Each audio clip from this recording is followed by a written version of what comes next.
Oil लिया है, इसे गरम करेंगे। ये एक मीडियम साइज़ की प्याज है और इसमें हमने रफली मोटा मोटा थोड़ा चॉप कर लिया। इसमें हम शामिल कर देंगे, फ्राई कर रहे हैं हम इसमें। 250 ग्राम हमने चिकन का मोटा मोटा कीमा लिया है। ये प्याज हमारी गोल्डन फ्राई हो गई है हल्की हल्की। अब हम इसमें कीमा शामिल करेंगे।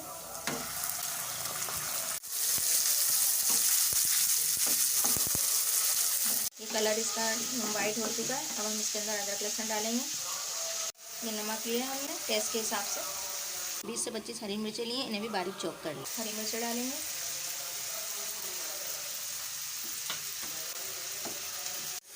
½ टीस्पून कुटी हुई मिर्च शामिल कर रहे हैं इसके अंदर।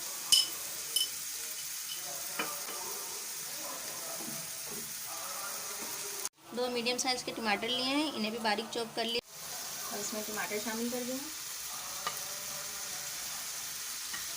10 मिनट के लिए इसे हम ढक के धीमी आंच पे पकाएंगे। माशाल्लाह से देखिए इसकी भुनाई हो चुकी है। 250 ग्राम ही हमने शिमला मिर्च ली है और इसे इस तरह हमने क्यूब्स में काट लिया छोटे छोटे। अब इसमें हम शिमला मिर्च शामिल करेंगे।